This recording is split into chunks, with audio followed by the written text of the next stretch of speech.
آج جو مجھے موضوع دیا گیا ہے اس کے لیے میں نے سورہ اعراف کی آیت نمبر 157 کا آخری ٹکڑا جو ہے وہ آپ کو سنایا ہے۔ اس کا ایک پس منظر ہے وہ جان لیجیے۔ آپ کو معلوم ہے کہ جب حضرت موسیٰ بنی اسرائیل کو لے کر مصر سے نکلے ہیں، اس کے بعد مرحلہ آیا کہ اللہ تعالیٰ نے حضرت موسیٰ کو کوہ طور پر طلب فرمایا تورات عطا کرنے کے لیے۔ ان کی غیر حاضری میں ایک فتنہ کھڑا ہوا اور کچھ لوگوں نے ایک بچڑا بنا کر اس کی پرستش شروع کر دی بنی اسرائیل میں سے، سامری کا بنایا ہوا بچڑا۔ جب حضرت موسیٰ واپس آئے انہوں نے یہ دیکھا تو بہت غضبناک ہوئے، اور پھر اللہ تعالیٰ کے حکم سے فیصلہ ہوا کہ 12 قبیلوں میں سے جن لوگوں نے بھی یہ شرک کیا ہے ان کو انہی قبیلوں کے لوگ خود قتل کریں۔ کئی ہزار اسرائیلی قتل ہوئے۔ یہ بہت بڑا یوں سمجھیے کہ پرج ہوا ہے اس قوم کے اندر۔ اس کے بعد پھر مزید اللہ تعالیٰ کی خدمت میں استغفار کے لیے حضرت موسیٰ علیہ السلام اپنے 70 بڑے بڑے سردار جو تھے 12 قبیلوں کے ان کو لے کر حاضر ہوئے۔ وہاں انہوں نے استغفار کیا اور ایک دعا کی، پروردگار وَاكْتُبْ لَنَا حَسَنَةً فِي الدُّنْيَا وَالْآخِرَةِ، ہمارے لیے نیکی کا اندراج کر دے، دنیا میں بھی آخرت میں بھی۔ جواب ملا اللہ تعالیٰ کی طرف سے، دیکھو عذاب تو میں جس کو چاہوں گا دوں گا، اور ویسے میری رحمت ہر شے کے ساتھ موجود ہے، ہر شے کا وجود میری رحمت سے ہے، لیکن ایک میری خاص رحمت ہے جو میں لکھ رکھوں گا ان لوگوں کے لیے جو میرے نبی امی آخری رسول ان پر ایمان لائیں گے صلی اللہ علیہ وسلم۔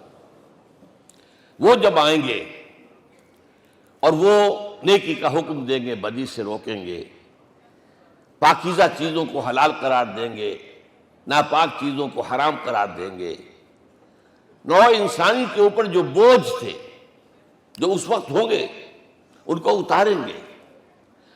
وہ جب آئیں گے تو جو لوگ فالذین آمنوا بہ نمبر 1، وعزروہ نمبر 2، ونصروہ نمبر 3، واتبعوا النور الذی انزل معہ اولئک هم المفلحون، جو لوگ ان پر ایمان لائیں گے ان کی تعظیم اور توقیر کریں گے، ان کی مدد کریں گے، اور جو نور ان کے ساتھ نازل کیا جائے گا یعنی قرآن، اس کی پیروی کریں گے، وہ ہوں گے جو فلاح پانے والے ہوں گے، میری خصوصی رحمت سے حصہ ان کو ملے گا۔ اب یہاں پہلے تو دعا کر لیجئے، اللہم ربنا اجعلنا منہم، اے اللہ ہم سب کو ان میں شامل فرما دے جو تیرے نبی کے ساتھ تعلق کی ان 4 بنیادوں کی شرائط کو پورا کر سکے، تقاضوں کو پورا کر سکے۔ اب ذرا ان میں سے ایک ایک کو لیجئے۔ ایمان جانی پہچانی چیز ہے، ایمان جسے کہتے ہیں، اس کی تشریح میں جانے کی ضرورت نہیں، وقت بھی محدود ہے، لیکن ایک بات سمجھنے کی ہے بہت ضروری۔ ایمان کے 2 لیول ہیں۔ ایک قانونی ایمان ہے جس کی بنا پر ہم ایک دوسرے کو مسلمان سمجھتے ہیں، اس کا تعلق اقرار باللسان کے ساتھ ہے، زبان سے کہنا اشہد ان لا الہ الا اللہ وحدہ لا شریک لہ واشہد ان سیدنا و مولانا محمدا عبدہ ورسولہ۔ کوئی ہندو تھا، سکھ تھا، پارسی تھا، عیسائی تھا، یہ کلمہ کہے اور اسلام میں آ گیا۔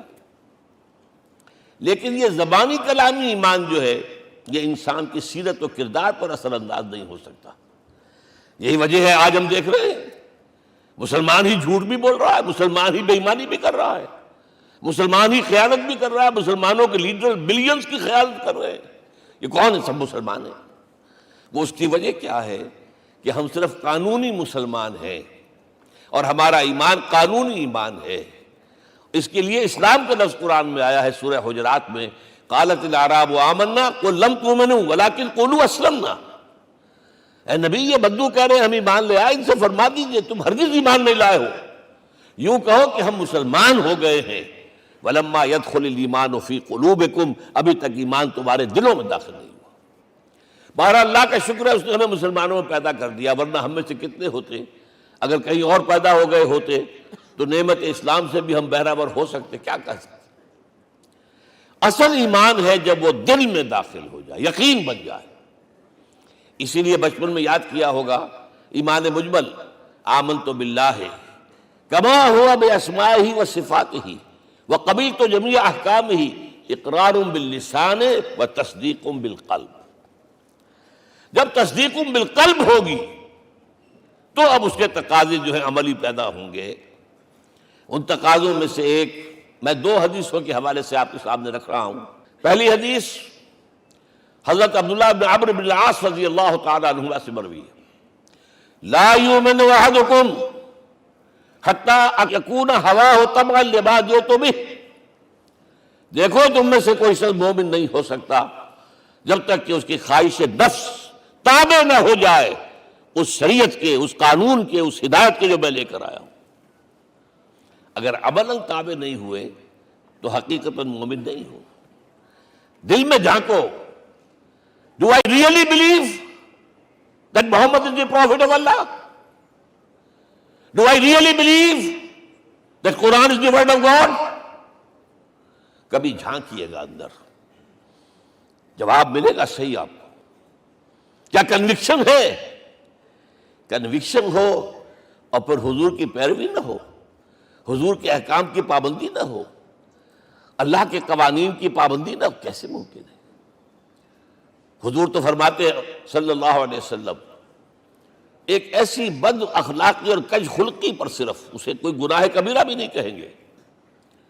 فرمایا ایک مرتبہ واللہ لا یؤمن، واللہ لا یؤمن، واللہ لا یؤمن، خدا کی قسم فلاں شخص مومن نہیں ہے، خدا کی قسم فلاں شخص مومن نہیں ہے، خدا کی قسم فلاں شخص مومن نہیں ہے۔ صحابہ کانپ گئے، کون بدبخت ہے جس کے بارے میں فرمایا جا رہا؟ پوچھا گیا من یا رسول اللہ؟ جواب سنیے اور اپنے غریب حالوں میں جھانکیے۔ وہ شخص الذی لا یامن جارہ بوائقہ، وہ شخص جس کی شرارتوں کی وجہ سے اس کا پڑوسی چین میں نہیں ہے، امن میں نہیں ہے، وہ مومن نہیں ہے، خدا کی قسم نہیں ہے، خدا کی قسم نہیں ہے۔ کیسے علیحدہ کر لیں گے اس ایمان کو اعمال سے اور ایمان کو اخلاق سے؟ آگے چلیے، وہ جو حدیث حضرت ابو ہریرہ سے، اور یہ متفق علیہ ہے، صرف بخاری کی نہیں ہے، بخاری جمع مسلم۔ لا یؤمن احدکم حتی اکون احب الیہ من والدہ وولدہ والناس اجمعین۔ تم میں سے کوئی شخص مومن نہیں ہو سکتا جب تک کہ میں اسے محبوب تر نہ ہو جاؤں، اپنے باپ سے بھی، اپنے بیٹے سے بھی، اور تمام انسانوں سے۔ جھانک لیجئے دل میں، صورتحال یہ ہے یا نہیں ہے؟ کیوں محبوب ہو جائیں؟ اس لیے کہ آپ کے ذریعے ہدایت ملی ہے، آپ کے ذریعے ہم اللہ سے جڑے ہیں، اور آپ کو معلوم ہے دنیا میں کوئی شے ہدایت نہیں، نعمت نہیں ہے جب تک کہ نعمت ہدایت نہ ہو۔ اگر صحت اچھی ہے، ہدایت نہیں ہے، تو بدماشیاں کریں گے، کیا کریں گے؟ آپ کو معلوم ہے صحت اچھی جو ہے کہ جا کے کھپے گی اگر ہدایت نہیں ہے۔ اگر دولت ہے، ہدایت نہیں، کیا کریں؟ گلچھرے اڑائیں گے، عیاشیاں کریں گے، لوگوں پر اپنی دولت کا روب گانٹیں گے۔ اولاد ہے، ہدایت نہیں ہے، یہ اولاد سہان روح بھی بن جائے گی کہیں آپ کے لیے۔ کوئی شے نعمت نہیں ہے جب تک کہ نعمت ہدایت نہ ہو، اور ہدایت ہمیں ملی محمد الرسول اللہ صلی اللہ علیہ وسلم کے ذریعے۔ تو آپ سے بڑھ کر محبوب کون ہوگا؟ اس کے ضمن میں ایک بڑا پیارا واقعہ آتا ہے۔ حضرت عمر سے پوچھتے ہیں حضور ایک مرتبہ، عمر تمہیں مجھ سے کتنی محبت ہے؟ اندازہ کیجئے اس قدر اپنائیت کسی سے ہوتی ہے تب یہ سوال ہوتا ہے، عمر تمہیں مجھ سے کتنی محبت ہے؟ عرض کیا حضور مجھے آپ دنیا کے ہر انسان سے زیادہ محبوب ہیں۔ فرمایا اور اپنی جان سے؟ ذرا سا توقف کیا، دل میں جھانکا، ہاں حضور اب میں یہ بھی کہتا ہوں کہ میری جان سے بھی زیادہ عزیز ہے مجھے۔ آپ نے فرمایا الان عمر اب پہنچے ہو جو مقام ہے، اب درکار ہے، جو مطلوب ہے۔ تو محبت اس درجے کی، اطاعت اس درجے کی اگر نہیں ہے تو ایمان نہیں ہے۔ ہاں قانونی ایمان ہے، اب مسلمان ہے، اللہ کا شکر ہے، بہت بڑا فضل ہے۔ اب اگلے بات پر آئیے، الضروح، ان کی توقیر، ان کی تعظیم کرے۔ یہ تعظیم کس درجے میں؟ اب وقت بہت کم ہے، میں صرف آپ کو سورہ حجرات سے مثال دے رہا ہوں. فرمایا گیا یا ایھا الذین آمنوا لا ترفعوا اصواتکم فوق صوت النبی ولا تجہروا لہ بالقول کجہر بعضکم لبعض ان تحبط اعمالکم وانتم لا تشعرون. اے ایمان والو، کبھی اپنی آواز کو حضور کی آواز سے بلند تر نہ کر دینا. کبھی جس طرح بلند آواز سے ایک دوسرے سے بات کرتے ہو ایسے نہ کر بیٹھنا، مبادا تمہارے سارے اعمال حق ہو جائیں اور تمہیں پتہ بھی نہ چلے. تم تو کہو گے میں نے کوئی گناہ کبیرہ تو نہیں کیا، میں نے کوئی ڈاکہ نہیں ڈالا، چوری نہیں کی، کوئی زنا نہیں کیا، کوئی شراب نہیں پی، لیکن یہ سوء ادب لا ترفعوا اصواتکم فوق صوت النبی ولا تجہروا لہ بالقول کجہر بعضکم لبعض ان تحبط اعمالکم وانتم لا تشعرون. یہاں ایک میں عملی بات بھی آپ کے سامنے رکھ دوں. صحابہ کے بارے میں تو بات سمجھ میں آ گئی کہ اپنی آوازیں پست رکھیں. ہم کیسے کریں؟ ہمارا ایک طرز عمل ہونا چاہیے. اگر کسی گفتگو میں کوئی شخص کہ حضور نے یہ فرمایا ہے، کبھی یہ نہ کہے میں نہیں مانتا. ہاں توقف کر لیں، بھائی میں تحقیق کروں گا کہ واقعی یہ حدیث صحیح ہے یا نہیں ہے. ٹھیک، ضروری نہیں کہ جو کہہ دیں مان لیں آپ. محدثین نے کتنی محنتیں کر کر کے چھانٹی کی ہے.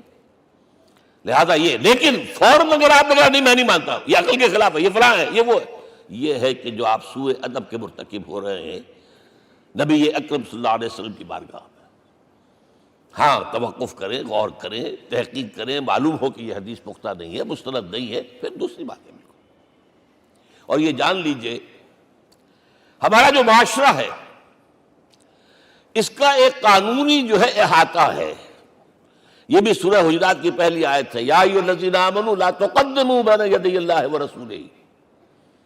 اللہ اور اس کے رسول کے احکام کا دائرہ ہے، اس کے اندر اندر رہو، باہر نہیں نکل سکتے. لیکن اس دائرے کے اندر ایک مرکزی شخصیت جس کی دل آویزی، جس کا حسن سلوک، جس کا حسن کردار، جس کا حسن اخلاق مرکز بن جائے، تمام لوگوں کی جذباتی محبت کا مرکز بن جائے، اگر یہ نہیں ہوگا تو معاشرہ مضبوط نہیں ہوگا. محض قانون اور دستور پر معاشرہ مضبوط نہیں ہوتا.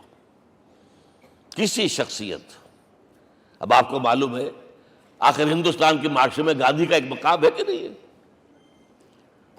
آخر یہ سارا معاملہ چل رہا ہے اسی کے گرد کے نہیں؟ ماؤ زے تنگ کے معاملہ ہے کہ نہیں ہے؟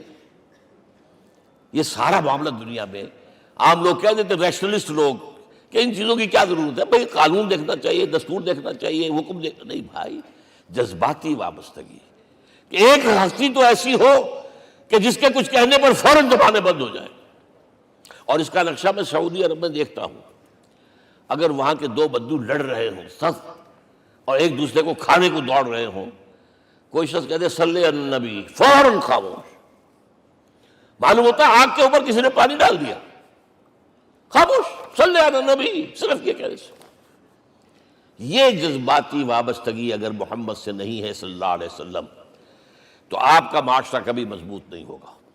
یہ مرکزی شخصیت، یہ مرکز ہے. اسی لیے ان کے احترام کا یہ درجہ ہے، کیونکہ اس سے کیا ہوگا؟ تمہارا شیرازہ بکھر جائے گا. اگر ان کے ساتھ جذباتی محبت نہیں ہوگی تمہارا شیرازہ بکھر جائے گا. یہ آیا معاملہ. اب میں آپ کو بتانا چاہتا ہوں تہذیب. ہمارے ہاں اصل میں بدقسمتی سے ہم سیرت کی تقریریں کرتے ہیں، حضور کی عظمت بیان کرنے کی کوشش کرتے ہیں. کچھ لوگ تو خیر حضور کی زلفیں ہیں، حضور کی آنکھیں ہیں، حضور کی کملی ہے، حضور کا سایہ نہیں تھا وغیرہ، یہ باتیں اپنی جگہ ہیں، ہر چیز ٹھیک ہے. لیکن یہ جان لیجئے حضور کی اصل عظمت ایک نبی اور رسول کی حیثیت سے ہے، اور وہ شے وہ ہے جہاں جبرائیل کے بھی پر جل رہے ہیں. اس کی حقیقت کون جانتا ہے؟ میں ایک مثال دے رہا ہوں آپ کو کہ حضور 100 میں وصال رکھا کرتے تھے. آج روزہ رکھا، شام کو افطار نہیں کیا، وہ رات کو چل رہا ہے روزہ، اگلے روز پھر وہ کنٹینیو کر رہا ہے شام تک. 2 دن کا 100 میں وصال، 3 دن کا بھی رکھتے تھے. صحابہ نے اجازت چاہی حضور ہمیں بھی اجازت دے دیں؟ نہیں. آج کے حضور آپ تو رکھتے ہیں، ہمیں منع کرتے ہیں۔ اب سنیے، ایکم مثلی، تمہیں سے کون ہے مجھ جیسا؟ ابھی تو عند ربی، میں تو اپنے رب کے پاس رات گزارتا ہوں۔ ہوا یطعمنی ویسقین، وہ مجھے کھلاتا اور پلاتا ہے۔ کیا سمجھیں گے ہم؟ کیا ہماری سمجھ میں آئے گا؟ یہ معاملہ نبوت کے جو اسرار و رموز ہیں، ان کا جو مقام اور مرتبہ ہے، وہ کوئی نبی پہچان سکتا، غیر نبی تو پہچان ہی نہیں سکتا۔ ایک ڈاکٹر کا کیا مقام ہے اپنے فن میں، وہ کوئی ڈاکٹر ہی سمجھ سکے گا نا، غیر ڈاکٹر کہاں سمجھے گا؟ اور حقیقت میں وہی سمجھے گا جو اس سے بھی اوپر کا ڈاکٹر ہے، نیچے والا تو نہیں سمجھ سکتا۔ جو کمتر ہے وہ تو صرف اوپر دیکھے گا، اللہ اللہ خیر صلی اللہ۔ جو اوپر ہے اور ظاہر ہے محمد سے اوپر کوئی نہیں صلی اللہ علیہ وسلم۔ یہی وجہ ہے، دیکھیے شیخ سعدی کو کیا کہنا پڑا، یا صاحب الجمال و یا سید البشر من وجهك المرير لقد نور القمر لا يمكن الثناء كما كان حقه بعد خدا بزرگ توئی قصہ مختصر۔ اے محمد صلی اللہ علیہ وسلم، آپ کی ثنا جیسے کہ حق ہے ہو ہی نہیں سکتی۔ غالب اس سے بھی آگے گیا ہے، میں بات ابھی آپ کو سناتا ہوں شعر اس کا۔ آپ کی ثنا کا حق ادا ہو ہی نہیں سکتا، بس ہم یہ جانتے ہیں اللہ کے بعد آپ کا مقام۔ غالب جو آگے گیا ہے کہتا ہے، غالب ثنائے خواجہ بیزداں گذاشتے کہاں ذات پاک مرتبہ دان محمد است۔ اے غالب، ہم نے تو حضور کی ثنا تو اللہ کے حوالے کر دی ہے، اس لیے کہ وہی ذات پاک جانتا ہے مرتبہ محمد کا کیا ہے صلی اللہ علیہ وسلم۔ ہم بیان کرنے کی کوشش کریں گے تو توہین کر بیٹھیں گے۔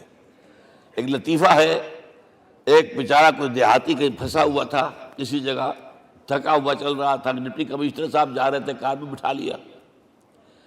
اب اس نے کہا، پتر تینوں اللہ پٹواری کرے۔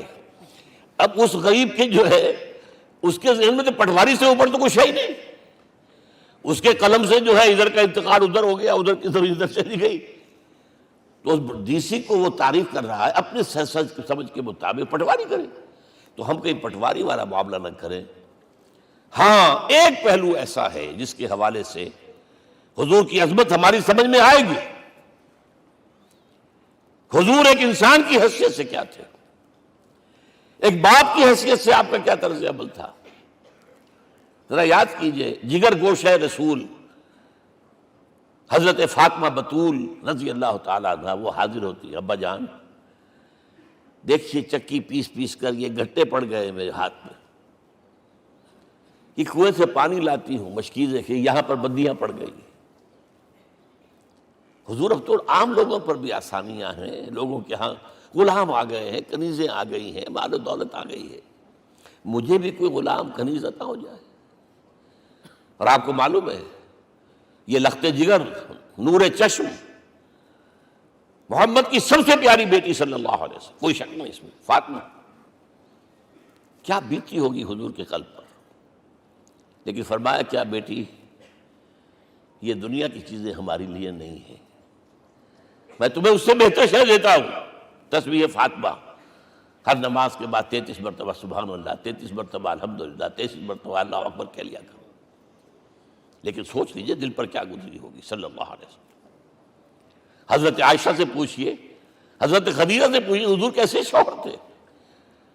آپ سے زیادہ خواتین کے حق میں نرم، گھر کے کام کا جھاڑو دے رہے ہیں، کپڑے جو ہیں بوسیدہ انہیں سی رہے، گھر میں بیٹھے ہوئے یہ کام کرتے تھے۔ بہرحال ایک بات میں آپ سے عرض کروں،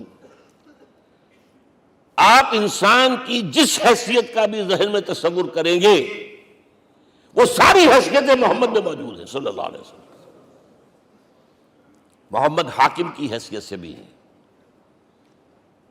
محمد سب سالار کی حیثیت سے بھی ہیں، محمد قاضی القضات بھی ہیں، محمد ہیڈ آف دی اسٹیٹ بھی ہیں،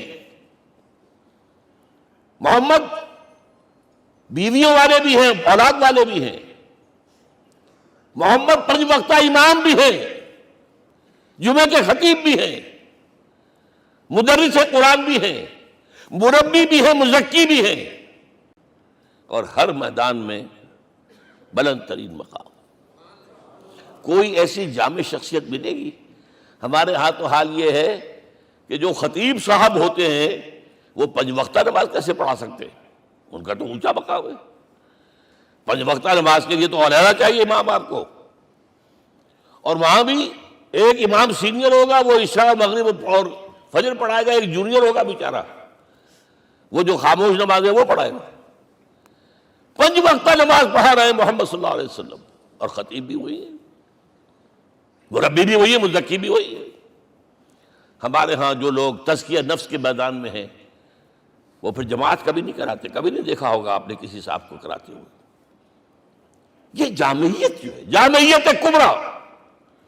میں صرف ایک بات کہا کرتا ہوں، ایک اعتبار سے حضور کا اسوہ نامکمل ہے۔ آپ مجھے سوء ادب کا مرتکب نہ قرار دے دیں، اسوہ کیا ہے؟ عورت کے لیے اس کی اپنی نسوانی زندگی کے لیے اسوہ آپ میں نہیں ہے۔ آخر نصف انسانیت ہے، اسے بھی اسوہ چاہیے۔ یہ ہے جس کی وجہ سے حضور نے شادیاں کی ہیں زیادہ۔ خواتین کے لیے اسوہ حضور کے ازواج مطہرات ہیں، اور ان میں سب سے بڑھ کر جو بالکل یوں سمجھیے کہ آغاز کے اندر نوجوانی میں آ گئی ہیں حضور کی خدمت میں، نہایت ذہین و فطین، انہوں نے پھر عورت کی زندگی کے لیے حضور کا جو طرز عمل تھا وہ انہوں نے بیان کیا نا۔ اس لیے سورہ احزاب کے اندر اس کا تذکرہ ہے، جہاں یہ آتا ہے لقد کان لکم فی رسول اللہ اسوۃ حسنہ، وہیں پر یا نساء النبی لستن کاحد من النساء، اے نبی کی بیویوں تم عام عورتوں کے مانند نہیں ہو، تمہیں تو اسوہ بننا ہے امت کے لیے۔ اب اس سے اگلا قدم میں بڑھا رہا ہوں آگے، اور اس کے ساتھ جڑ جائے گی تیسری بات۔ تیسری بات کیا ہے؟ وَنَصَرُوهُ، اس کی مدد کریں صلی اللہ علیہ وسلم۔ پہلی بات تو یہ نوٹ کیجئے، حضور انتہائی غیور انسان تھے، انتہائی غیور۔ یہ کہا جاتا ہے کہ اگر حضور گھوڑے اس میں سوار ہوتے تھے اونٹ پر، اور آپ کا کوڑا نیچے گر گیا، تو آپ یہ کسی سے نہیں کہتے تھے کہ ذرا یہ میرا کوڑا مجھے پکڑا دینا، یہ بھی گوارا نہیں تھا۔ آپ اونٹ بٹھا کر نیچے اتر کر اپنا کوڑا خود اٹھاتے تھے۔ کسی سے اپنے ذاتی کام کے لیے کوئی مدد مانگنا امکان ہی نہیں۔ بلکہ ایک واقعہ تو وہ ہے جب بھی میں تذکرہ کرتا ہوں میری آنکھوں میں آنسو آ جاتے ہیں۔ یہ ہجرت کے وقت کا واقعہ ہے۔ آپ کو معلوم ہے حضور نے تمام مسلمانوں کو مکے سے جانے کی اجازت دے دی، چلے جاؤ مدینے، چلے جاؤ مدینے، آپ خود تھے موجود، اس لیے کہ رسول اپنے مقام کو نہیں چھوڑ سکتا وداؤٹ ایکسپریس پرمیشن فرام اللہ سبحانہ و تعالی۔ اب حضرت ابوبکر پوچھ رہے ہیں حضور اجازت آ گئی؟ نہیں آئی، آ گئی نہیں آئی، دن گزر رہے ہیں۔ حضرت عائشہ کی روایت ہے کہ ایک روز ہم نے دیکھا دوپہر کے وقت آ رہے ہیں حضور، کپڑے سے اپنا سر جو ہے ڈھانپا ہوا ہے۔ عرب میں دوپہر کے وقت وزٹ کرنا جو ہے یہ ان کے خلاف دستور ہے، ان کی تہذیب کے خلاف، یہ قیلولے کا وقت ہوتا۔ تو حیران ہوئے، آتے ہی فرمایا ابوبکر ہجرت کی اجازت ہو گئی۔ اب انتہائی خوشی سے اور بڑی امید میں کہ بڑی شاباش ملے گی، حضرت ابوبکر فرماتے عرض کرتے ہیں حضور میں نے 2 اونٹیاں تیار کر رکھی ہیں، خوب کھلا پلا کے انہیں فرما کیا ہوا ہے، یہ ہجرت میں ہمارے کام آئے گی۔ حضور تھوڑا سا توقع فرماتے ہیں، پھر کہتے ہیں اچھا ٹھیک ہے، ایک میں استعمال کروں گا لیکن میں اس کی قیمت ادا کروں گا۔ حضرت ابوبکر رو پڑے، حضور مجھ سے یہ مغایرت، سائے کے تناب کے ساتھ رہنے والا، اس سے یہ مغایرت، ذرا سے اشارے پر اپنی کم سن بیٹی پیش کر دی نکاح کے اندر، اس سے یہ مغایرت، رو پڑے۔ لیکن حضور کی اپنی غیرت تھی، میں قیمت دوں گا۔ اب بتائیے مدد کا کے لیے درکار تھی؟ مدد تھی ان کے مشن کے لیے۔ مشن 2 حصوں میں تھا، اس کو جانیے، آج کچھ علمی باتیں آ رہی ہیں۔ حضور کے مشن کے 2 حصے، ایک ابتدائی جو تمام انبیاء اور رسول کا تھا، ایک تکمیلی جو صرف محمد کا، صلی اللہ علیہ وسلم۔ ابتدائی کیا ہے؟ اللہ کی طرف دعوت، تبلیغ۔ جو دعوت قبول کر لیں ان کے لیے بشارت، بشیر کہ تمہارے لیے آخرت میں جنت ہے، نعمتیں ہیں۔ رد کر دیں ان کے لیے نذیر، خبردار کرنے والے، جہنم کے لیے تیاری کر لو۔ داعی اللہ، اللہ کی طرف بلانے والے، سراجا منیرا، روشنی کے چراغ۔ یہ حیثیتیں مشترک ہے تمام انبیاء کرام۔ تمام انبیاء بشیر بھی تھے، نذیر بھی تھے، داعی بھی تھے، سراج منیر بھی تھے، اگرچہ ان تمام حیثیتوں میں بھی حضور کا سب سے اونچا مقام علیحدہ نمایاں ہے، لیکن حیثیتیں بنیادی طور پر مشترک۔ ایک حیثیت تکمیلی، اور وہ کیا ہے؟ اے نبی، جو دین آپ کو دیا گیا ہے صرف تبلیغ نہیں، صرف تعلیم نہیں، اس کو قائم کر کے دکھاؤ ایک نظام زندگی کی حیثیت سے۔ 3 مرتبہ قرآن میں یہ الفاظ حضور کے لیے آئے ہیں، هو الذی ارسل رسولہ بالہدی ودین الحق لیظہرہ علی الدین کلہ۔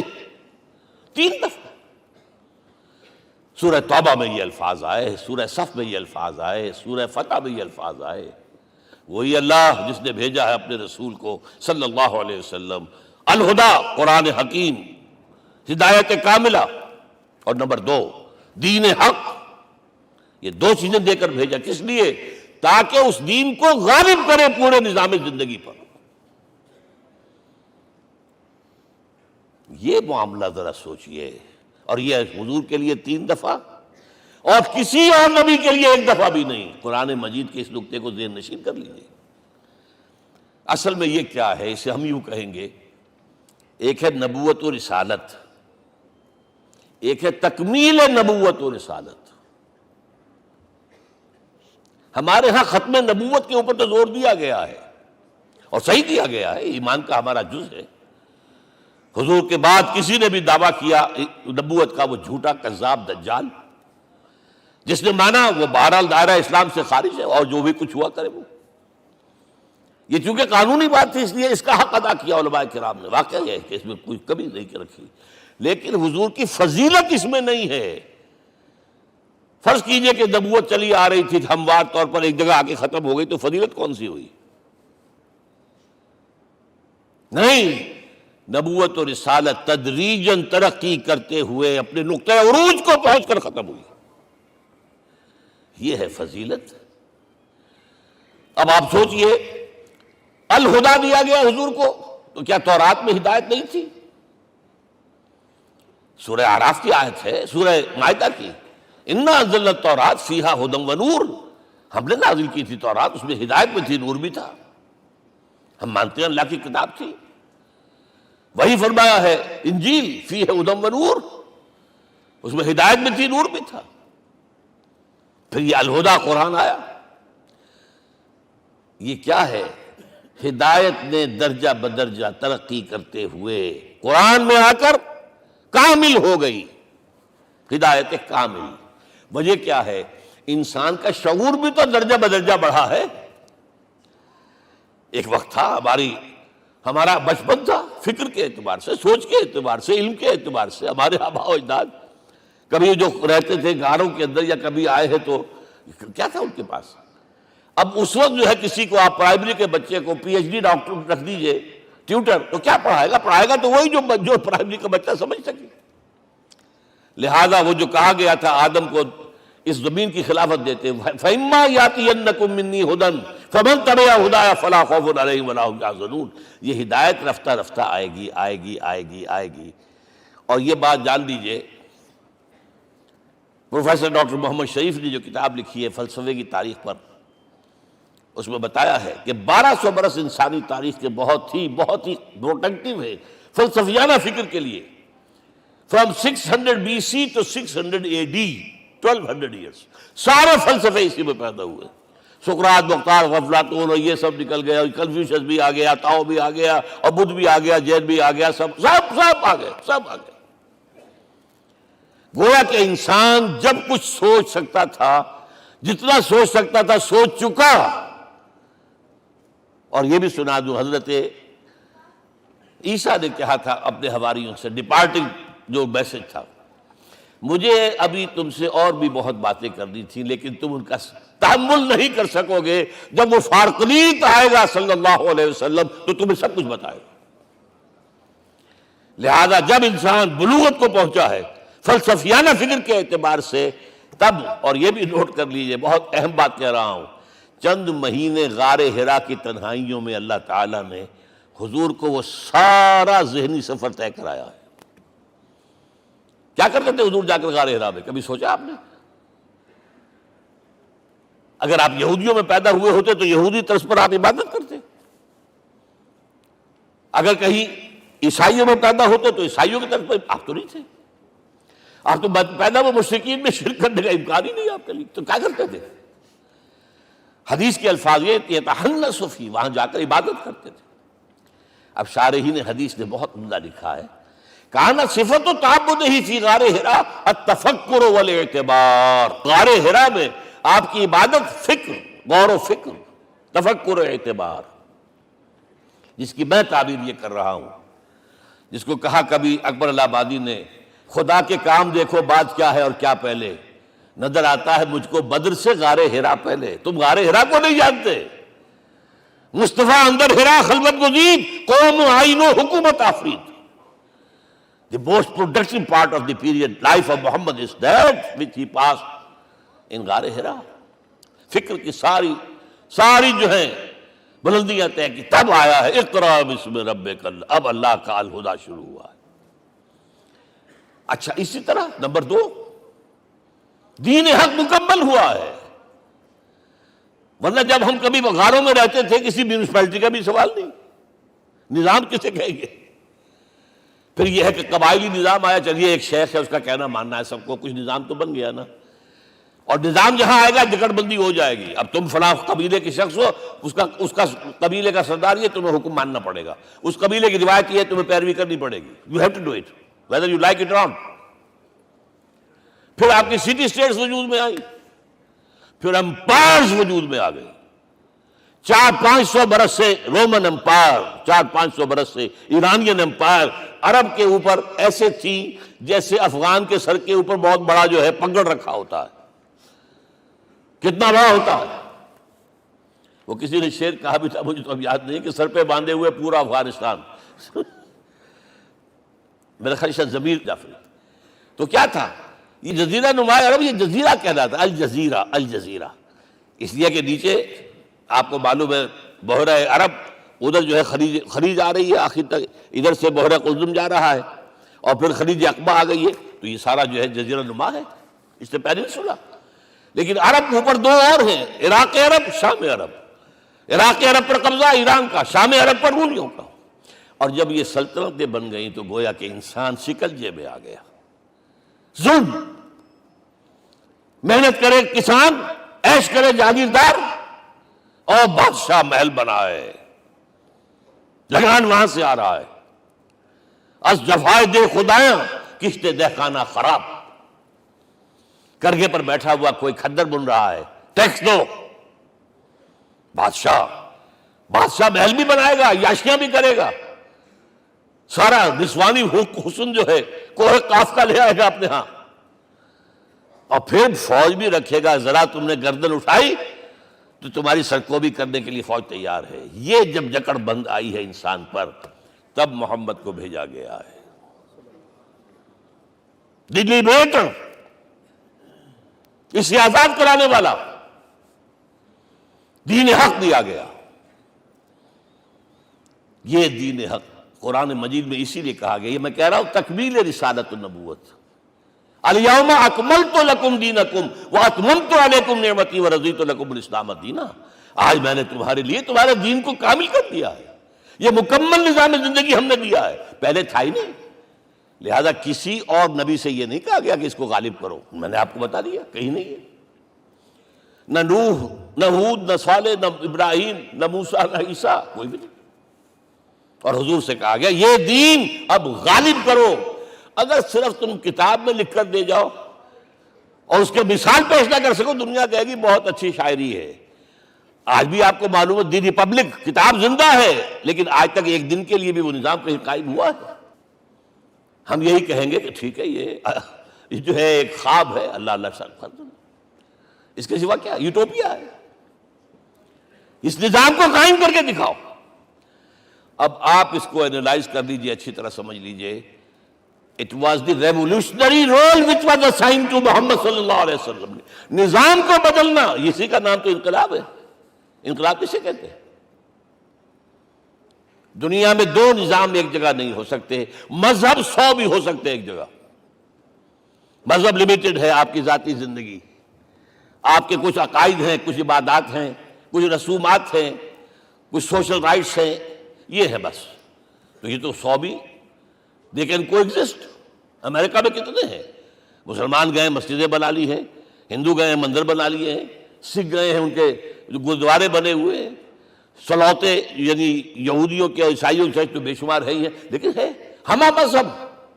لیکن دین تو دو نہیں ہو سکتے، یا ڈیموکریسی ہوگی یا بادشاہت ہوگی، ایک تو دو تو نہیں ہو سکتے، یا کیپٹلزم ہوگا یا سوشلزم ہوگا، دو تو نہیں ہو سکتے، یا تھیوکریسی ہوگی یا ڈیموکریسی ہوگی، دو نہیں ہو سکتے۔ اور یہ بھی آپ کو معلوم ہے دنیا میں کہیں ویکوم نہیں ہے نظام کے اعتبار سے، کبھی نہیں رہا ہے، ہر ایک نظام موجود ہے۔ آپ کوئی دوسرا نظام لانا چاہتے ہیں، پہلے اس کو جڑ سے اکھیڑنا پڑے گا۔ گفت رومی ہر بنائے کوہنا کا باداں کلند، تو نہ دانی اولا تعمیر راں ویرا کلند۔ رومی نے کہا ہے کہ دیکھو، اگر کوئی نئی تعمیر تمہیں کرنی ہو تو تم جانتے نہیں ہو پہلے پرانی تعمیر کو گرانا پڑتا ہے، پہلے آپ نظام جڑ سے کھینچ کر پھینکیں گے باہر، تب نظام لائیں گے نا۔ اور یہ ظاہر بات ہے جو نظام بھی ہے اس کے ساتھ ویسٹڈ انٹرسٹ ہے،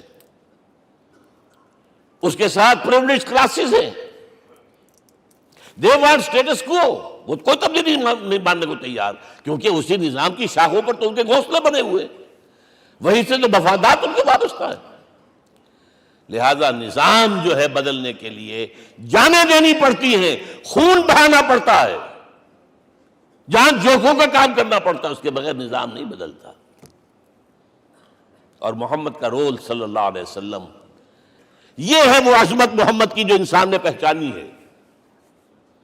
میں 3 گواہیاں آپ کے سامنے پیش کر رہا ہوں، 1 from the east, 2 from the west, 3 کئی ملوے ہے۔ یہی لاہور 1920، یہاں ایک بریڈلا ہال ہوتا تھا، اس بریڈلا ہال میں ایم این رائے کی ایک تقریر۔ And who was M N Roy? Personal friend of Lenin, member of the communist international. He knew what revolution is۔ اور اس نے ہسٹوریکل رول آف اسلام تقریر کی لاہور کے اندر 1920 میں، اور اس نے کہا تاریخ انسانی کا عظیم ترین انقلاب وہ تھا جو محمد نے برپا کیا صلی اللہ علیہ وسلم۔ میں تو اس کی ذہانت کی داد دیے بغیر نہیں رہا۔ اس نے کہا بعض مورخین یہ جو فتوحات کی ہیں صحابہ کرام نے، ان کو سمجھ بیٹھتے ہیں جیسے اٹیلا نے فتوحات کی ہیں یا چنگیز خان نے کی ہیں یا کسی اور، کہاں وہ کہاں یہ، وہاں صرف تباہی آتی تھی۔ اور محمد صلی اللہ علیہ وسلم کے پیروکاروں نے جب دنیا فتح کی ہے، نئی تہذیب دی ہے، نیا تمدن دیا ہے، نیا نظام دیا ہے، روشنی دی ہے، علوم کو تازہ کیا ہے، علوم ایجاد کیے ہیں۔ یہ ہے وہ انقلاب جو محمد نے برپا کیا صلی اللہ علیہ وسلم۔ یہ کتاب آج بھی ہندوستان میں چھپتی ہے، بمبئی میں، دی ہسٹوریکل رول آف اسلام۔ اور میں سمجھتا ہوں کہ ہندو ہے، کمیونسٹ ہے اور گواہی دے رہا ہے۔ دوسرا، یہ تو چونکہ بڑی ریسنٹ پاسٹ کی بات ہے، ڈاکٹر مائیکل ہارٹ ایک کتاب لکھتا ہے دی 100، اور اس کا سب ٹائٹل کیا ہے؟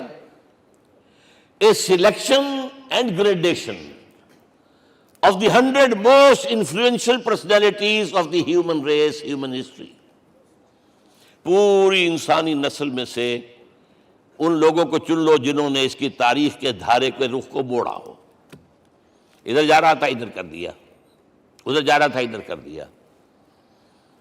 جن لوگوں نے بھی تاریخ کا دھارا موڑا، پہلے سلیکٹ کر لو، سلیکشن۔ 100 آدمی کا ہم آ گئے، اب گریڈیشن ان میں سب سے زیادہ کس نے کیا؟ اور ٹاپ پر لایا محمد کو صلی اللہ علیہ وسلم. یہ کتاب تو اویلیبل ہے، پڑھیے. اور چونکہ عیسائی ہے اور حضرت عیسیٰ کو نمبر 3 پر لے گیا، غور کیجئے. نمبر 2 پر لایا نیوٹن کو، بابائے طبیعیات. اور پھر کہتا ہے naturally I owe an explanation. میں عیسائی ہوتے ہوئے I am placing Muhammad at top. How? This is because, یہ لفظ یاد کیجئے، this is because he is the only person supremely successful in both the religious and secular fields. ذہانت، وہ زندگی جو آج تقسیم کر دی گئی ہے، یہ مذہبی زندگی ہے، یہ سیکولر ہے، یہ ریاست ہے، قانون ہے، یہ ہے وہ، اس کو الگ رکھو بھائی، مذہب کو الگ رکھو. وہ کہتے ہیں کہ یا تو مجھے ملتا ہے کہ وہ آدمی جو ادھر اونچا ہے تو دوسری طرف نیچا ہے، کچھ بھی نہیں. ادھر اونچا ہے تو ادھر کچھ نہیں. روحانیت میں، دین میں، اخلاق میں عیسیٰ سے اوپر کون جائے گا؟ لیکن حکومت میں، ریاست میں کوئی قدم ہی نہیں رکھا، زیرو. مذہب کتنا بڑا پیدا کر دیا گوتم بدھ نے، لیکن ریاست، حکومت زیرو. اور بڑے سے بڑے جو ہیں شہنشاہ اور بڑے سے بڑے کانکرس، کوئی چلا آیا ہے. آپ سوچئے جو گریک آ رہا ہے، جو سکندر اعظم کہاں سے چل کر مقدونیہ سے کہاں پہنچ گیا؟ بیاس تک. اٹیلا کہاں سے پہنچ گیا؟ مشرق سے مغرب تک. لیکن مذہب و اخلاق کے اندر زیرو نہیں بلکہ مائنس ویلیو لانی پڑے گی. ایک ہی انسان ہے. آپ کم سے کم give credit to his honesty. ایک ہی انسان، دو ہے ہی نہیں. He is the only person supremely successful in both the religious and the secular fields. اب آئیے تیسری میں گواہی دے رہا ہوں ایک ایسے شخص کی جو ویسے شاتم رسول ہے، گالیاں دی ہیں اس نے، بدترین گالیاں دی ہیں، رقیق حملے کیے، جیسے رشدی نے کیے ہیں ایسے تسلیمہ نسرین نے کیے ہیں، سب اس طرح کے کیے ہیں. وہ ایچ جی ویلز ہے، فکشن سٹوری رائٹر، ہسٹورین بھی ہے. 2 کتابیں ہیں اس کی تاریخ پر، تاریخ انسانی عالم، short history of the world and concise history of the world. جو رقیق حملے کیے ہیں میں اس کا ذکر نہیں، ذکر اس لیے کر دیا کہ معلوم ہے وہ دشمن ہے، دوست نہیں ہے. اگر کسی کا دوست ہوگا تو تعریف کر ہی گا. وہ دشمن ہے، میں اسٹیبلش کرنا چاہتا ہوں. He is enemy. اور عربی زبان کا ایک مقولہ یہ ہے کہ الفضل ما شہدت بہ الاعداء، فضیلت تو وہ ہوتی ہے جس کی ایک گواہی دشمن دے. جب وہ آیا ہے concise history of the world میں، چیپٹر آخری حضور کا، جو حضور کے چیپٹر میں جو آخری بات خطبہ حجۃ الوداع کو کوٹ کیا ہے، لا فضل لعربی علی عجمی ولا لعجمی علی عربی ولا لأحمر علی اسود ولا لأسود علی احمر الا بالتقوی. کسی عرب کو کسی اجمی پر کوئی فضیلت نہیں، کسی اجمی کو کسی عرب پر کوئی فضیلت نہیں، کسی گولے کو کسی کارے پر کوئی فضیلت نہیں، اور کسی کالے کو کسی گورے پر کوئی فضیلت نہیں. ہاں، تقوی کے ساتھ فضیلت. اب ذرا میرا ایک ایک لفظ نوٹ کیجئے، کیا لکھتا ہے اس پر. Although the sermons of human freedom, fraternity and equality were said before also, and we find a lot of these sermons in Jesus of Nazareth. مسیح ناصری حضرت عیسیٰ علیہ السلام کے ہاں بھی واعظ تو ہمیں بہت ملتے ہیں، but it must be accepted that it was Muhammad صلی اللہ علیہ وسلم who for the first time in history established a society based on these principles. انسانی حریت، اخوت، مساوات، اس کے واعظ کہنے تو بہت آسان ہے، تقریریں کرنی تو بہت آسان ہے، لیکن ان ویلیوز کو باقاعدہ اسٹیبلش کرنا ایک سوسائٹی میں ماننا پڑتا ہے. یہ اسے دینا پڑا ہے کریڈٹ جو بھی ہے. لیکن ایک بات نوٹ کر لیں، مبادہ کہیں آپ میرے بارے میں سوء ظن ہو جائے، تازہ ایڈیشن جو اب اویلیبل ہے اس میں سے یہ نکال دیے گئے ہیں. آج کے جو ان کے ایڈیٹرز ہیں ان کے حلق سے نیچے نہیں اتر رہے. اتنی بڑی حقیقت. آپ پنجاب لائبریری یا پبلک لائبریری سے جا کے پرانا ایڈیشن لیجئے، concise history of the world کے اندر آپ کو یہ الفاظ مل جائیں گے. Although the sermons of human fraternity, Freedom and equality were said before also. And we have a lot of these sermons in Jesus of Nazareth. But it must be accepted that it was Muhammad sallallahu alaihi wasallam who for the first time in history established a society based on these principles. اب یہ جو mission میں نے آپ کے سامنے رکھا، ایک بنیادی مشن قرآن کی تبلیغ کرو، تبلیغ کرو، تبلیغ کرو، تبلیغ کرو. یا ایھا رسول بلغ ما انزل الیک من ربک وان لم تفعل فما بلغت رسالتہ. نمبر 2، جو دین حق دیا اسے غالب کرو، قائم کرو، نافذ کرو، اس کی مثال پیش کرو دنیا کے سامنے. ان دونوں میں مدد درکار تھی محمد الرسول اللہ کو. جیسے حضرت مسیح نے کہا تھا، وَإِذْ قَالَ عِيسَىٰ ابْنُ مَرْيَمَ لِلْحَوَارِيِّينَ مَنْ أَنصَارِي إِلَى اللَّهِ، کون ہے میرا مددگار اللہ کی راہ میں. جیسے کہ اللہ فرماتے ہیں سورہ حدید میں، بڑی پیاری آیت ہے، بڑی ریولوشنری آیت ہے، بلکہ میں ایک لفظ استعمال، بڑی ننگی انقلابی آیت ہے قرآن مجید کی. اتنا صاف اللہ تعالیٰ ہی سچ بول سکتا ہے، کوئی اور تو ضرور کہیں نہ کہ اس کے اوپر کوئی کپڑا ڈال کے بات کرے گا. آیت نمبر 25 آف سورۃ الحدید، لقد ارسلنا رسلنا بالبینات، ہم نے اپنے رسولوں کو بھیجا واضح نشانیوں کے ساتھ، معجزات کے ساتھ.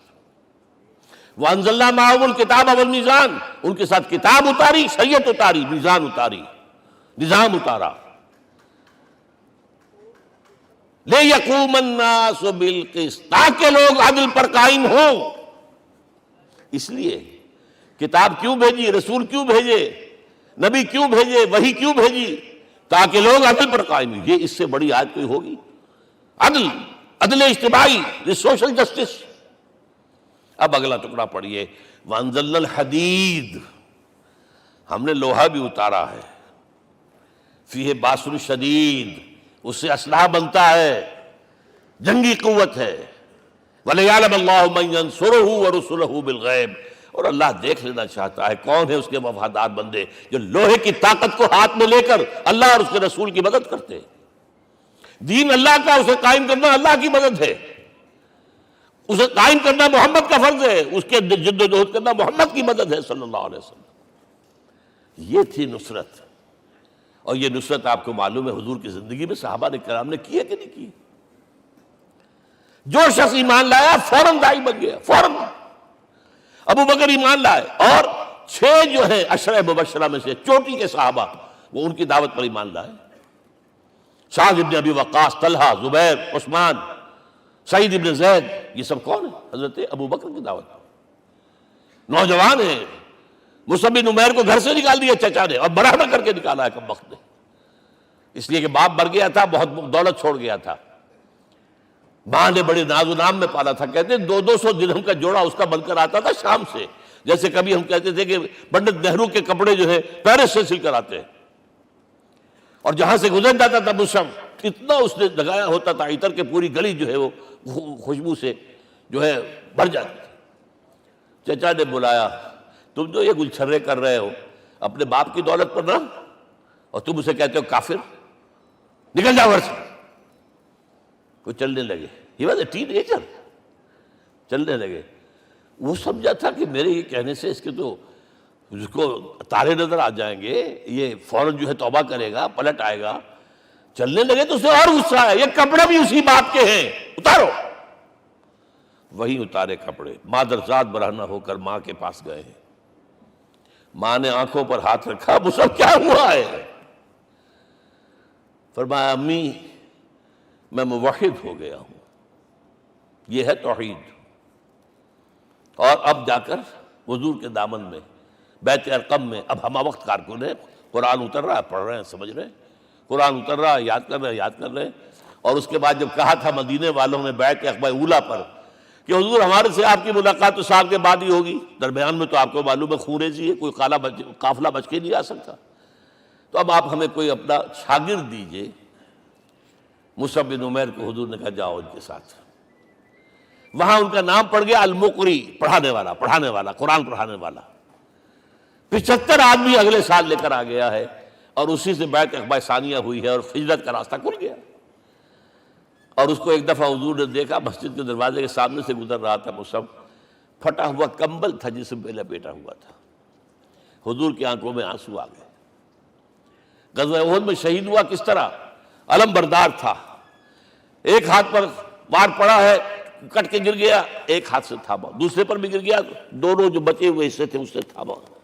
پھر جب ختم ہو گئے، اس کے بعد جو ہے جب دفن کر رہے تھے تو حضور کے سامنے پرابلم لایا گیا۔ مصعب کے جسم پر تو کوئی کپڑا ہی نہیں تھا سوائے ایک چادر کے، ایک دھوتی، اللہ اللہ خیر اللہ۔ اور شہید کا کفن ہوتا ہے اس کا اپنا لباس، حضور وہ اتنا چھوٹی ہے وہ چادر کہ پاؤں ڈھانپتے ہیں تو سر کھل جاتا ہے، سر ڈھانپتے ہیں تو پاؤں کھل جاتے ہیں۔ فرمایا سر کو ڈھانپ دو کپڑے سے اور پیروں پر گھاس ڈال دو۔ That was the last dress which Musab got۔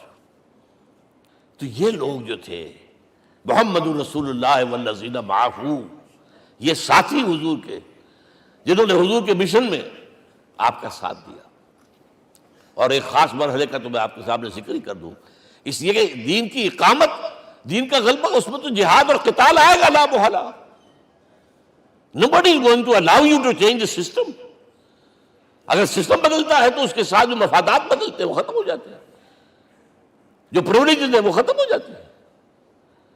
لہذا جب غزوہ بدر کا مرحلہ آیا ہے، حضور نے مجلس شورا منعقد کی، اور آپ نے جو وحی سے آپ کو بتا دیا گیا تھا، دیکھو ایک قافلہ آ رہا ہے شمال سے، مال غنیمت سے لدا پھدا ہے، اور 50 صرف اس کے ساتھ محافظ ہیں۔ ایک لشکر آ رہا ہے جنوب سے، گیل کانٹے سے لیس، اور اللہ نے وعدہ کیا ہے کہ ایک پر ضرور تمہیں فتح دے گا، بتاؤ کدھر چلے۔ یہ اصل میں کسی بھی سپہ سالار کے لیے وقت ہوتا ہے کہ اپنے ساتھیوں کے مورال کا اندازہ کرے۔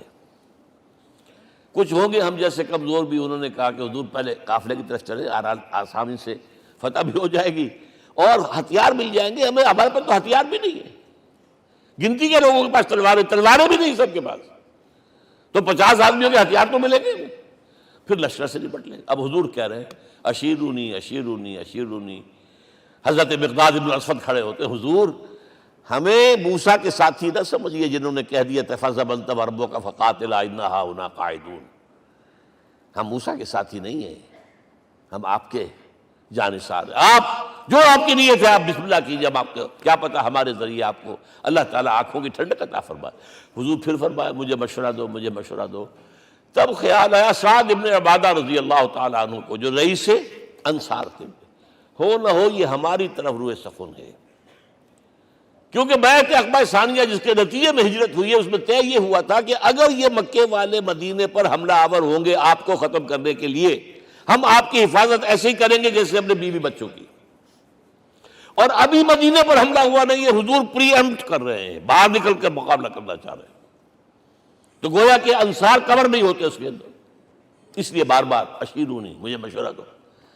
اب سعد بن عبادہ کھڑے ہوتے ہیں، کانک تعنینا یا رسول اللہ صلی اللہ علیہ وسلم، اے اللہ کے رسول شاید آپ کا روئے سخن ہماری جانب ہے، فإنا آمنا بک وصدقناک، ہم آپ پر ایمان لا چکے ہیں، ہم نے آپ کی تصدیق کی، اب ہمارے پاس چوائس کون سا ہے؟ اگر آپ آگے چلیں ہم پیچھے چلیں گے، اگر برق الغماد تک پہنچیں گے ہم اپنی اونٹنیوں کو دبلا کر دیں گے، یمن کا آخری شہر جو ہے برق الغماد، اور اگر آپ ساحل سمندر پر کھڑے ہو کر اپنی سواری سمندر میں ڈالیں گے ہم بھی ڈال دیں۔ بہرحال یہ مراحل ہیں کہ جن سے گزر کر حضور نے اللہ کے دین کو غالب کیا اور قائم کیا، اور اس ہر سطح پر، ہر مرحلے پر صحابہ کرام نے آپ کا ساتھ دیا، جہاں آپ کا پسینہ گرا وہاں انہوں نے اپنی خون کی ندیاں بہا دی۔ محمد رسول اللہ والذین معہ اشداء علی الکفار رحماء بینہم، یہ ہے در حقیقت عظمت محمد صلی اللہ علیہ وسلم۔ آج کے دور میں سمجھ لیجئے اچھی طرح، یہ دور جس کا کہ فاتح ہے حضور، فاتح سے مطلب افتتاح کرنے والے، اس دور میں اجتماعی نظام کی اصل اہمیت ہے۔ اجتماعی نظام غلط ہے، ایکسپلائٹیٹو ہے، تقسیم دولت کا نظام غلط ہے۔ کیا ہوگا؟ ایک طرف دولت جمع ہوگی، ایکومولیشن آف ویلتھ، ایک طرف بھوک، افلاس، فاقہ ہوگا۔ شاہ ولی اللہ دہلوی کہتے ہیں کہ جس معاشرے میں تقسیم دولت کا نظام غلط ہو جائے، یہ دو دھاری تلوار ہے، دو دھاری، دونوں طرف کاٹتی ہے۔ ایک طرف دولت جمع ہوگی تو عیاشیاں ہوں گی، بدماشیاں ہوں گی، کچھ چرے ہوں گے، وہ بھی خراب، معاشرے کے لیے خراب۔ اور ایک طرف فقر ہوگا اور بھوک ہوگی اور فاقہ ہوگا، یہ بھی خراب۔ اس لیے کہ حضور فرماتے ہیں کاد الفقر ان یکون کفرا، فقر تو انسان کو کفر کی حد تک پہنچا دیتا ہے، لہذا فق کو کل نظام کو توڑنا ہوگا۔ یہ الفاظ ہے شاہ ولی اللہ دہلوی رحمۃ اللہ علیہ کے، جو 12ویں صدی ہجری کے مجدد ہیں۔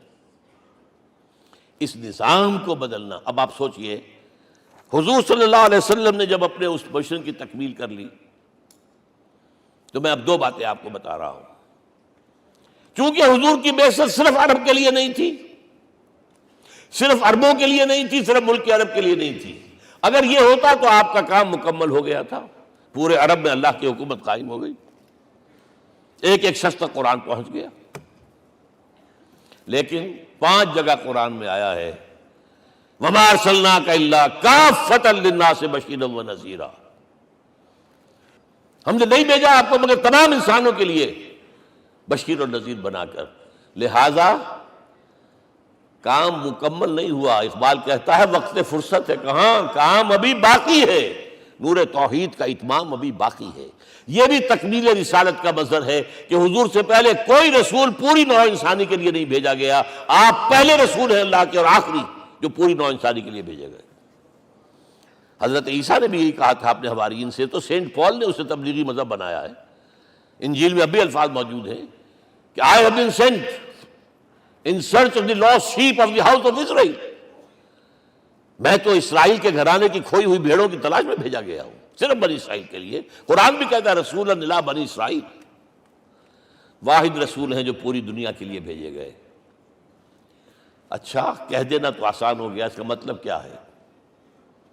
جب تک پوری دنیا پر اللہ کا دین غالب نہ ہو، محمد کا مقصد بعثت ہنوز شرمندہ تکمیل ہے، اور یہ ہوگا، اس کی خبر دی ہے۔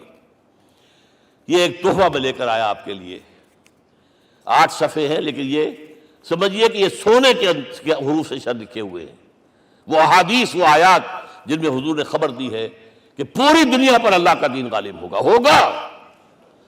ہو نہیں سکتا کہ دنیا ختم ہو جائے اور محمد کا مقصد بعثت ابھی مکمل نہ ہو، ناممکن۔ ان آیات کو پڑھیے، ان میں پھر احادیث پڑھیے۔ میں صرف 2 حدیثیں آپ کو سنا دوں۔ ایک میں حضور نے اپنے زمانے سے لے کر قیامت تک کے 5 ادوار گنائے ہیں، آپ پڑھ لیجیے گا، ٹیکسٹ ہے یہ، اور خدا کے لیے اس کی قدر کیجیے گا، یہ آیات ہیں، احادیث پھینک نہ دیجیے خدا کے لیے کہیں۔ اور اس کے اندر جو ہے اس وقت کے جو مایوسی کے اندھیارے ہمارے اوپر چھائے ہوئے ہیں، اس کا علاج ہے کہ نہیں، اور بھی دور فلک ہیں ابھی آنے والے، ناز اتنا نہ کریں ہم کو ستانے والے۔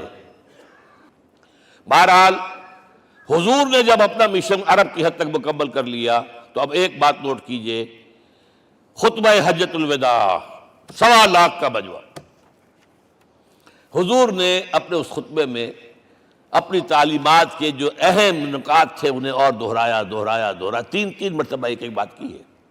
لاؤڈ سپیکر تو تھا نہیں، پہلے آپ ادھر رخ کرتے تھے، آپ کہتے تھے کچھ، ادھر لوگ آدمی آگے کھڑا ہوا اس کو آگے پہنچاتا اور آگے پہنچاتا تھا، پھر آپ سامنے رخ کر کے کہتے تھے، پھر بائیں طرف رخ کر کے 3 مرتبہ، ایک لفظ 3 مرتبہ۔ آخر میں ایک سوال کیا ہے، الا هل بلغت، دیکھو لوگوں میں نے پہنچا دیا یا نہیں؟ کیونکہ قرآن میں تحدید آئی تھی، اے نبی، یا ایھا النبی بلغ ما انزل الیک من ربک وان لم تفعل فما بلغت رسالتہ، اے نبی جو کچھ تم پر نازل کیا گیا اللہ کی طرف سے پہنچا دو، اور اگر نہیں کیا تو رسالت کا حق ادا نہیں ہوگا۔ اور اس میں سورہ اعراف کی آیت نمبر 6 اگر پڑھ لیں، فَلَنَسْأَلَنَّ الَّذِينَ أُرْسِلَ إِلَيْهِمْ وَلَنَسْأَلَنَّ الْمُرْسَلِينَ، ہم ان سے بھی پوچھیں گے جن کی طرف رسولوں کو بھیجا، اور رسولوں سے پوچھیں گے ہم نے تمہارے پاس اپنا پیغام پہنچایا تھا، تم نے پہنچایا کہ نہیں لوگوں کو؟ اس لیے حضور نے گواہی لی، الا هل بلغت، دیکھو میں نے پہنچا دیا کہ نہیں؟ اور جواب کیا ملا؟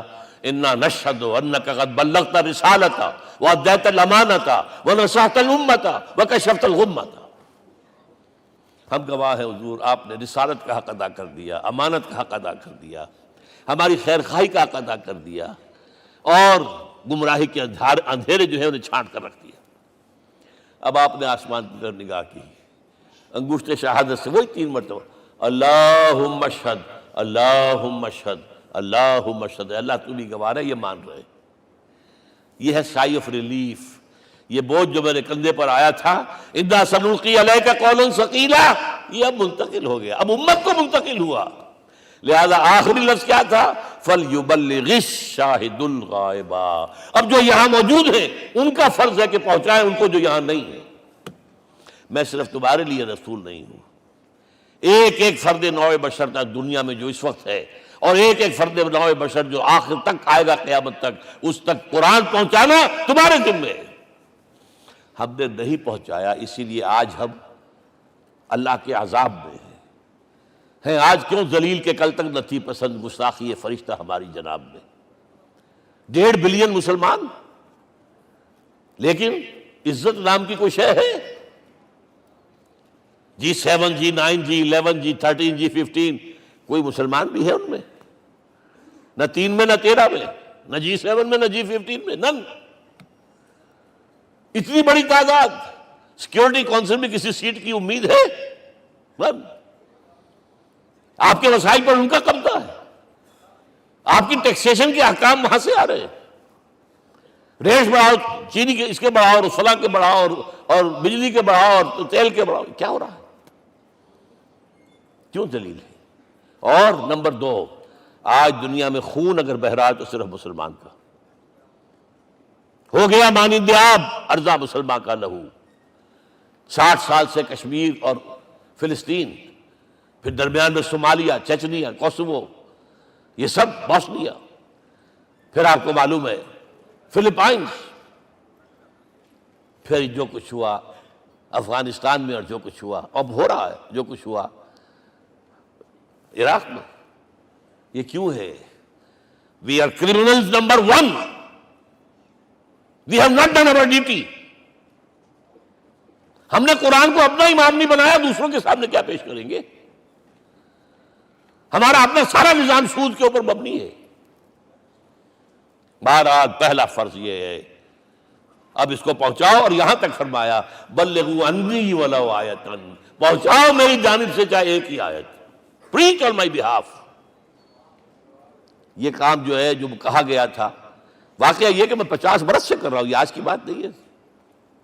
تکمیل اور تدوین فن میں جو بھی حفیظ کا حصہ ہے، نصف صدی کا قصہ ہے، 2-4 برس کی بات نہیں۔ میں میڈیکل کالج کے زمانے سے درس قرآن دے رہا ہوں، جب یہ طلبہ کے اجتماعات کے درمیان درس قرآن ہوتا تھا، جماعت اسلامی کا رکن تھا تو درس قرآن ہوتا تھا، اور اس کے بعد سے میری زندگی کا بیشتر وقت اس میں لگا، بیشتر اور بہتر۔ یہ حضور کا حکم ہے، پہنچاؤ میری جانب سے چاہے ایک یاد پہنچاؤ۔ اچھا، نمبر 2، اب حکم دیا گیا، اس کی مثال میں دے رہا ہوں آپ کے سامنے۔ جب ایران کے ساتھ جنگ شروع ہوئی ہے تو سپہ سالار افواج ایران رستم نے وفد بلایا ایک، اے عربو، تم پہلے بھی ہم پر حملے کیا کرتے تھے، لیکن پہلے لوٹ مار کر کے واپس چلے جاتے تھے۔ یہ جان لیجئے، یہ ہسٹری کا ایک موقع ہے خاص، کہ ایک سیٹلڈ سویلائزیشنز ہوتی ہیں، اور ایک وہ جو رہتے ہیں سطح مرتفع پر، وہاں پانی نہیں ہوتا، وہ فصل کہاں سے آ جائے گی، یا ریگستان میں جو وہاں بستے ہیں وہ کیا کرتے ہیں؟ وہ وقتاً فوقتاً جاتے ہیں، جھپٹا مارتے ہیں، لوٹ مار کرتے ہیں، لے کر وہاں سے دولت آتے ہیں، اسی پر ان کی گزارا تھا۔ تو پہلے بھی آیا کرتے تھے، لوٹ مار کر کے چلے جاتے، اس دفعہ پیچھا نہیں چھوڑ رہے، وجہ کیا؟ ایسی پیاری، یہ کئی روایتوں میں آیا ہے، الفاظ مختلف ہو سکتے ہیں۔ جو مسلمان وفد کا سربراہ تھا اس کا جواب سنیے، انا قد ارسلنا، دیکھو رستم، پہلے ہم خود آتے تھے، اب ہمیں بھیجا گیا ہے، اللہ نے بھیجا محمد کو، محمد نے بھیجا ہمیں صلی اللہ علیہ وسلم۔ کس لیے؟ لنخرج الناس من ظلمات الجہالت الى نور الایمان ومن جور الملوک الى عدل الاسلام۔ اس لیے بھیجا گیا ہمیں کہ نوع انسانی کو شرک اور کفر کی جہالتوں سے نکال کر ایمان کی روشنی میں لائیں، اور بادشاہوں کے ظلم و ستم کے پنجے سے نجات دلا کر عدل اسلام. دیکھو ہمارا خلیفہ چٹائی پر بیٹھتا ہے عمر رضی اللہ تعالیٰ عنہ، اس کے تو کوئی خدم و حشم نہیں ہے، کوئی باڈی گارڈ نہیں ہے. ایک آیا تھا سفیر ایران کا، مدینے میں آ کر گھوما پھرا، کوئی محل نظر نہیں آیا اسے. پوچھتا ہے مسلمانوں سے اینا ملککم، بھائی تمہارا بادشاہ کہاں ہوتا ہے؟ جواب ملا لیس لنا ملکن بل لنا امیر، ہمارا کوئی بادشاہ نہیں، ہمارا امیر ہے. کہاں ہے بھائی؟ ہمارے بیت المال کے کچھ اونٹ گم ہو گئے تھے کہ بھائی ملے نہیں، ہمارا خلیفہ تلاش کرنے گیا. اب اس نے کسی کو لیا ہوگا آئیڈینٹیفائی کر سکے، ڈھونڈ کر جا کر ایک جگہ دیکھا، دھوپ تیز ہو گئی تھی، حضرت عمر تھک گئے تھے، لہذا ایک درخت کے سائے میں اپنے کوڑے کا تکیہ بنا کر لیٹے ہوئے استراحت فرما رہے. کوئی خادم نہیں، کوئی خدم و حشم نہیں، کوئی باڈی گارڈ نہیں. اس وقت وہ کھڑے ہو کر کہتا ہے عمر تم عدل کرتے ہو، تمہیں کوئی خوف نہیں ہے. ہمارے بادشاہ ظلم کرتے ہیں، لوگوں کا خون پیتے ہیں، انہیں ہر وقت ڈر رہتا ہے، انہیں اونچی اونچی فصیلیں چاہیے، انہیں باڈی گارڈ چاہیے، انہیں حفاظتی دستے چاہیے. یہ مثال پیش کی ہے نا، یہ کوئی فیری ٹیلز تو نہیں ہے، یہ تو آج کی تاریخ ہے، 1400 برس پرانی تاریخ ہے بھائی، کوئی پرانی نہیں ہے، کوئی 10,000 سال پرانی بات نہیں ہے. اور وہی عمر ہے، انہیں بلایا گیا ہے بیت المقدس. وہاں جو مسلمانوں کا محاصرہ تھا وہ طول کھینچ گیا، فصیل بہت اونچی مضبوط، اور اندر ہر طرح کا رسد بھی موجود ہے، راشن بھی ہے، پانی بھی ہے. عیسائیوں کا قبضہ تھا. عیسائی پادری آئے فصیل پر، مسلمانوں تم اگر قیامت تک بھی یہاں پڑے رہے محاصرہ کر کے، یہ کبھی فتح نہیں ہوگا شہر. ہاں یہ فتح ہونا ہے، ہماری کتابوں میں ہے، لیکن ایک درویش بادشاہ کے ہاتھوں فتح ہوگا. تمہارے اندر ہمیں وہ درویشی نظر نہیں آ رہی. وہ چونکہ کچھ عرصہ ہو گیا تھا، شام میں پہنچ گئے تھے، خربوزے کو دیکھ کے خربوزہ رنگ پکڑتا ہے، اچھا لباس پہننا شروع کر دیا. اور وہاں تھے امین هذه الامہ ابو عبیدہ بن الجراح رضی اللہ تعالی عنہ. یکے ازا شرح مبشرہ، ان کا فوراً کلک کیا، یہ بادشاہ مدینے میں بیٹھا ہوا تو ہے. یہاں سے ریکویسٹ کی گئی ہے آپ تشریف لائیے. اب 700 میل کا سفر ہے، کوئی ذاتی سفر نہیں، کسی بیٹے کے کنووکیشن میں کے لیے نہیں گئے ہیں، کوئی انٹوریج نہیں ہے، کچھ نہیں. ایک اونٹ، ایک خادم، اور اسی اونٹ پر راستے کا راشن، لہذا ایک آدمی بیٹھ سکتا ہے. اب ایک منزل خلیفہ اوپر تشریف فرما ہے اور خادم ہاتھ پکڑ کر آگے چل رہا. اگلی منزل خادم اوپر بیٹھا ہے اور خلیفہ ہاتھ پکڑ کے آگے چل رہا ہے. جب آخری منزل آئی ہے تو باری ہو گئی اس خادم کی. اس نے ہاتھ جوڑ دیے، خدا کے لیے لوگ دیکھیں گے، مجھے ماریں گے، تمہیں شرم نہیں آئی؟ خلیفۃ المسلمین جو ہے وہ آگے آگے تمہارے چل رہے تھے، تم براجمان تھے. حضرت عمر نے ڈانٹ پلائی، دوڑو دوڑو، نہیں، باری تمہاری ہے. وہ بیٹھا ہوا اوپر، حضرت عمر پھنکیل پکڑ کر آ رہے ہیں، اور بیچ میں کہیں کیچڑ آ گیا تھا، جوتیاں بھی ہاتھ میں پکڑی ہوئی ہیں. اب وہاں آتے ہی انہیں لے جایا گیا فصیل کے سامنے. انہوں نے اوپر سے اپنی کتابیں دیکھیں، ہاں یہی ہے درویش بادشاہ. یہ فتح نہیں ہوا تھا یروشلم، یہ ایک صلح کے طور پر انہوں نے دیا ہے، کھول دیا، آ جاؤ. اور انہوں نے شرط رکھوائی تھی کہ کہیں یہاں یہودیوں کو آباد نہیں ہونے دیں گے آپ. حضرت عمر نے اتنی رعایت کی تھی یہودیوں کے لیے کہ وہ یہاں آئیں، اپنے مقدس مقامات کی زیارت کر کے جا سکتے ہیں، لیکن یہاں سیٹل نہیں ہو سکتے. اس لیے وعدہ تھا. یہ وعدہ جو ہے سلطان عبدالحمید خان تک چلا ہے. بڑی سے بڑی رشوت پیش کی تھی زائنسٹ نے، تمہارے سارے قرضے ہم ختم کر دیں گے، تم جو ہے ہمیں فلسطین میں آباد ہونے کا حق دے دو. نہیں، جو معاہدہ عمر کا تھا اس میں کوئی ترمیم نہیں کر سکتا. تو یہ مثالیں ہیں جو پیش کی گئی ہیں. میں تو کہا کرتا ہوں، جب میں نے پڑھا تھا کہ کرنل جمال عبد الناصر کی بیٹی سائیکل پر جاتی ہے کالج، کیو این لائی کی بیٹی بھی سائیکل پر کالج جاتی ہے، احساس ہوا تھا عظمت ہے نا آخر، چاہے وہ کسی غیر میں ہو. اور واقعہ یہ ہے کہ میں بیان کرنے سے رہ نہیں سکتا. جب میں نے لال بہادر شاستری کے بارے میں سنا، he had no house in the whole of India. یہ تو بھارت کی ڈیموکریسی کا ایک معجزہ ہے. A person who doesn't own a house in the whole length and breadth of India, and he rose to the position of Prime Minister. ہمارے ہاں کسی میونسپلٹی کا جو ہے ممبر نہیں بن سکتا، اس کی بیوی اپنے گھر میں خود کھانا پکاتی تھی، کوئی ملازم نہیں تھا۔ اور جب ہارٹ اٹیک ہوا ہے تاشقند میں، تو وہ جو مرتے دم بات کی ہے اس نے ماتا جی سے کی ہے، بیوی سے نہیں کی۔ یہ ہماری مشرقی روایات ہیں، ماں کا مقام۔ لیکن یہ تمام مثالیں جو ہیں، پوری نوع انسانی 10 مرتبہ پیدا ہو کر ختم ہو جائے، حضرت عمر والی مثالیں نہیں لا سکتے۔ رات کو گشت کر رہے ہیں، ایک جگہ سے رونے کی آواز آئی، معلوم ہوا کہ بچے ہیں، بھوکے ہیں، رو رہے ہیں۔ ماں سے پوچھا گیا کیا معاملہ ہے؟ کہ کیا کروں، کچھ نہیں ہے، میں نے یہ آنڈی چڑھا دی ہے، چولہے کے اوپر آگ جلا دی ہے، بچوں سے کہا کچھ پک رہا ہے، ذرا انتظار کرو، سو جائیں گے۔ کانپ گئے، ایسے گئے سیدھے بیت المال، آٹے کی بوری اپنے غلام سے کہا میرے کندھے پر رکھ، میں پہلے چلتا ہوں۔ نہیں، قیامت کے دن تم میرا بوجھ نہیں اٹھا سکو گے۔ اپنے کندھے پر بوری رکھ کر لائے ہیں، کھانا پکوایا، کھلایا بچوں۔ اب اگر حضور یہ کہے کہ سید القوم خادم ہوں، تو یہ حقیقت تھی کہ نہیں تھی؟ ورنہ اگر یہ مثال نہ آتی تو کہتے جی شاعری تو اچھی ہے، بہت اچھا شعر کہہ دیا، کوئی سردار بھی کبھی خادم ہوا ہے۔ اب یہ ہے کہ یہ نظام دنیا میں، بس آخری بات پہ میں آ گیا ہوں، یہ خوشخبریاں میں آپ کے ساتھ یہ تحفہ لے کر آیا، یہ پڑھیے کہ نظام دوبارہ آنا ہے۔ محمد کی پیشن گوئی غلط نہیں ہو سکتی، وہ صادق المصدوق صلی اللہ علیہ وسلم۔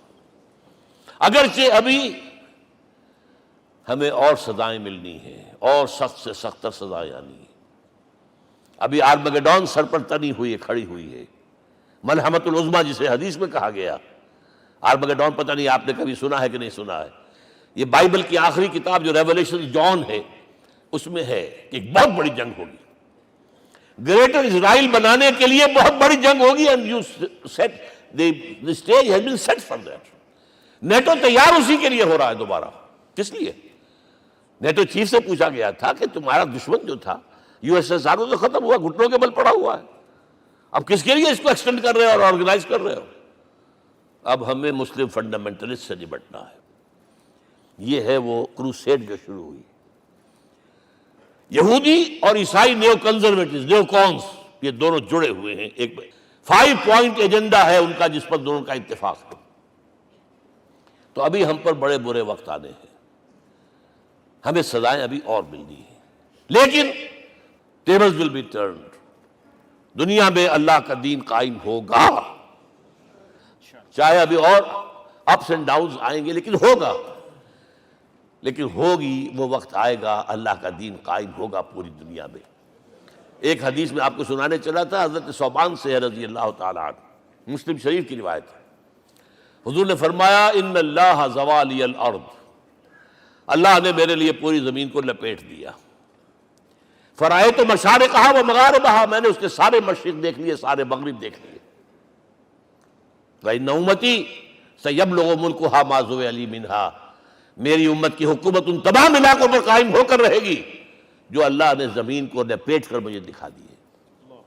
یہ ہونا ہے، and that is going to be the end of this world۔ آرمگیڈون بھی آ جائے گی پہلے، ملحمۃ العظمیٰ بھی آئے گا، سزائیں بھی ملیں گی، بالآخر وہ ہوگا۔ لیکن آخری بات، میرے اور آپ کے لیے مسئلہ لمحہ فکریہ کیا ہے؟ میں اور آپ کہاں کھڑے ہیں؟ Are we on the side of Allah or on the side of America؟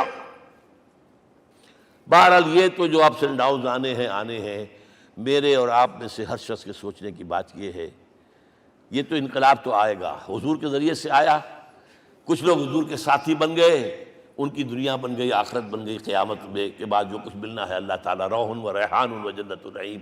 کچھ رہ گئے کہ چاہے سگا چچا تھا محروم رہ گیا، ابو لہب۔ آج بھی یہ قافلہ ادھر چل رہا ہے۔ اقبال نے بالکل ٹھیک کہا ہے کہ دنیا کو ہے پھر مار کا روح و بدن پیش، تہذیب نے پھر اپنے درندوں کو ابھارا، اللہ کو پابر دیے مومن پہ بھروسہ، ابلیس کو یورپ کی مشینوں کا سہارا۔ اور صحیح کہا ہے، آخری بات جو کہہ رہا ہوں، ایک نکتہ میرا رہ گیا ہے، وَاتَّبَعُوا النُّورَ الَّذِي أُنزِلَ مَعَهُ، چوتھی بات، اور یہ کہ وہ لوگ جو اس نور کا اتباع کریں گے کہ جو ان کے ساتھ نازل کیا قرآن، اس لیے کہ قرآن ہی ذریعہ ہے، آلہ انقلاب ہے۔ قرآن انسانوں کو بدلتا ہے، افراد کو، افراد مل کر جماعت بن کر وہ جو انقلاب برپا کرتے. بٹ انڈیویجول چینج، اقبال کے الفاظ میں چوں بجا در رفت جہاں دیگر شود. یہ قرآن اگر کسی کے باطن میں اتر جاتا ہے تو اس کے اندر انقلاب آ جاتا ہے. He is a change person from within واتبعوا النور الذی انزل معہ. لیکن آخری دور کے بارے میں یہ چند اشعار سنا رہا ہوں.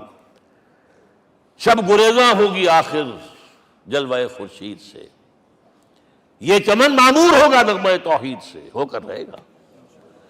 اور پھر دلوں کو یاد آ جائے گا پیغام سجود، پھر جبیں خاک حرم سے آشنا ہو جائے گی. اور آنکھ جو کچھ دیکھتی ہے لب پہ آ سکتا نہیں. میں وہ حیرت ہوں کہ دنیا کیا سے کیا ہو جائے. آب روان کبیر تیرے کنارے کوئی دیکھ رہا ہے کسی اور زمانے کے خواب. وہ زمانہ آنا ہے، لیکن دیکھنا یہ ہے کہ میرا اور آپ کا اس میں کتنا حصہ ہے. اقول قولی ھذا واستغفر اللہ لی ولکم ولسائر المسلمین والمسلمات.